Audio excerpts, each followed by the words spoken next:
Before we get to the video, please like, comment, subscribe, share it to that uncle who's a communist. And if he isn't, he will be. Don't forget to follow us on Patreon at patreon.com/revolutionaryrhetoric. And Revolutionary Rhetoric is an affiliate of the Anti-Capitalist Podcast Network. All right, let's get to the video.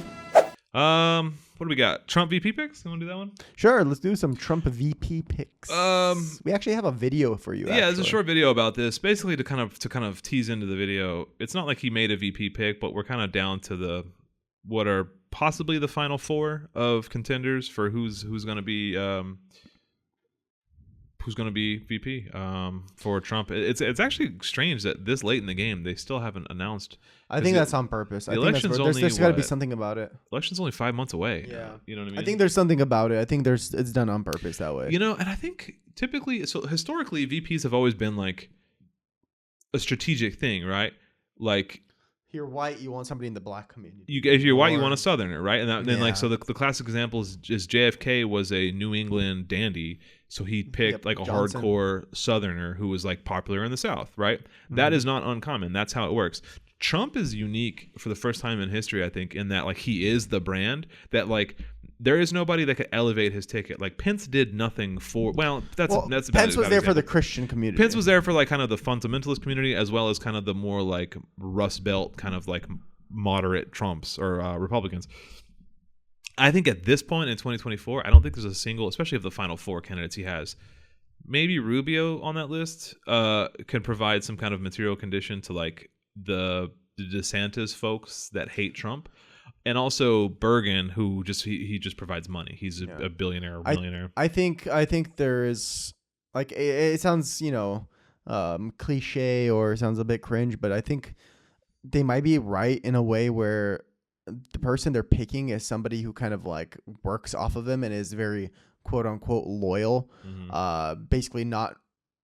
He wants somebody that won't talk back to him or question his decisions. Yeah, and there's something to be said for all four of these picks, well, except for one, are very, very young, very spry people. And like maybe that's intentional in that like if Trump is going to die soon or will die, like the new face of the party, the new like presumptive nominee for 2028, the new kind of like front runner for president or possibly the president, if Trump dies in office, is like a 40-something, spry young guy.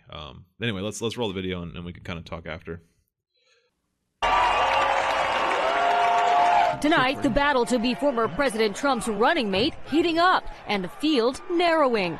Sources tell NBC News Trump's shortlist of VP candidates have recently received vetting materials, and 4 men have emerged as this year's possible sweepstakes top contenders. 2 sources say Ohio Senator J.D. Vance, North Dakota Governor Doug Burgum, and Florida Senator Marco Rubio are on the list. And one source says Senator Tim Scott of South Carolina is as well. So it's pretty much confirmed it's these 4.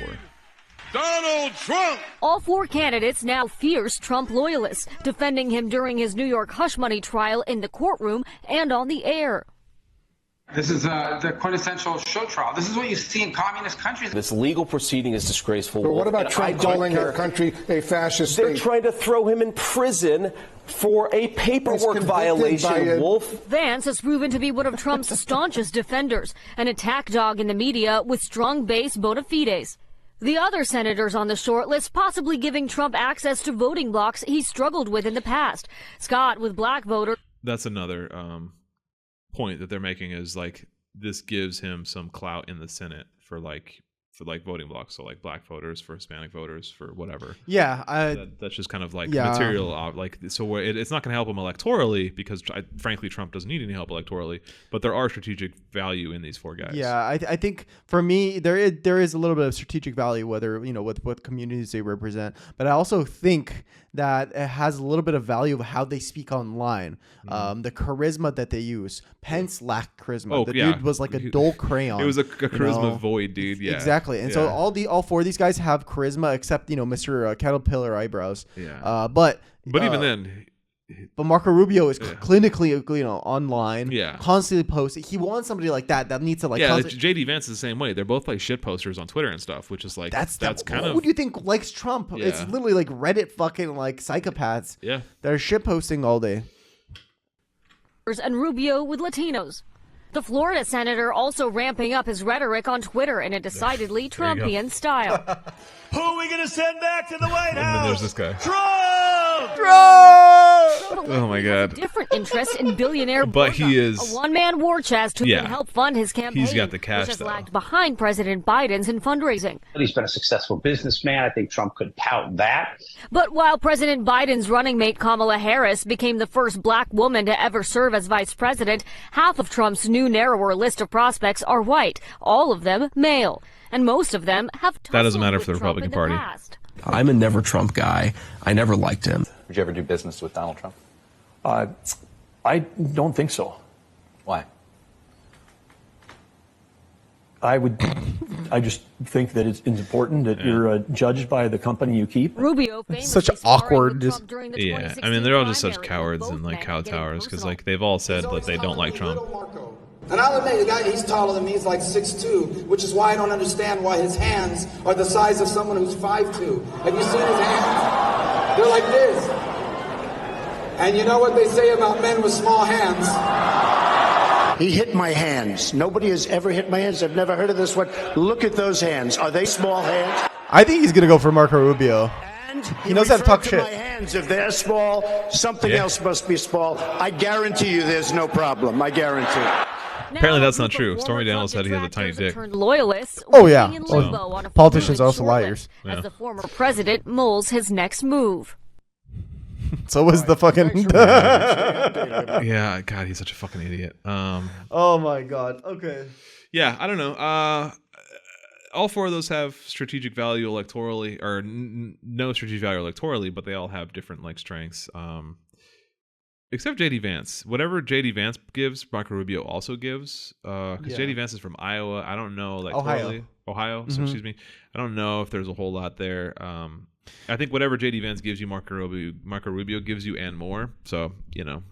Yeah, no, exactly. So I think Marco Rubio for me would be probably like the top pick. If you're looking for somebody that's going to be shit talking and has that energy to bring up, because and I think people like. I think young conservatives like Marco Rubio. Yeah, I don't think Doug Burgum. I don't think Doug Burgum has like the juice to like carry a crowd. No, but like that's the thing is he does have money. So like that's Trump loves money. And hey Trump man, needs money. you want to be Secretary of State? You know, it's like I'll get you. Like we don't have to fully invest, but Secretary of State, maybe run for president. Fair next. enough. Yeah, there's something there. There's still ways to like woo the guy to get into your cabinet. You know, a lot of these people are going for cabinet positions. So even if they don't get VP, I wouldn't be surprised if all four of these guys weren't offered something at some point. Yeah, if they're on this, if they're being sent this like vetting paperwork. What's your thought, like on who's gonna? Who? What's your thought on who's going to be the VP? I think it'd be Marco Rubio. I think Marco Rubio just offers the most in terms of like culture war bullshit. Like Marco Rubio is such a fucking like he's the one who started all the anti-woke shit, or he's a big proponent of all the anti-woke shit in Florida. He's just I don't know. He's I think he appeals to Donald Trump's sense of like shit talk and like troll, but I think he does bring like for lack of a better term, a diversity hire. Like he's not a white guy. He's got I assume he's Cuban of Cuban. Yeah, descent. I believe he is a Cuban descent. Gusano. Yeah. So I think it'd be Rubio. I think that'd be his best bet. I don't know. I'm not a political like analysis when it comes to like this side of the electoral stuff. I'm not an expert. You know who I was surprised not seeing on there though? DeSantis. No, I think they hate each other too much. Really? You don't think it was just fucking politics and they're just fucking throw each other aside? No, I think Trump takes shit like that personally. I think he's petty and he holds grudges. That's very true. And that is very true. The Marco Rubio shit was in 2016. That was 8 years ago. I think he's fine getting over that. The DeSantis stuff was like 6 months ago. I don't think. And DeSantis never went away and was a lot more vocal and a lot more consistent and persistent, antagonizing Trump. So I don't think Trump would ever do anything for DeSantis. Fair enough. There's other people. There's like what's her name, Kristi Noem, who's I think the South Dakota governor. She was supposedly on a short list at some point. There's other people. Yeah, for sure. Yeah, remember the Pence debate when he had like that fly just all over his head? That's so long ago. Yeah, I just thought of that. That's so long ago. I was thinking about what a black hole of charisma Pence was, and Jesus, remember when his like eye? He had like an eye infection and he looked like a ghoul. And then he got a fly on his head. I don't know. That guy's just like fucked up. Anyway, next story.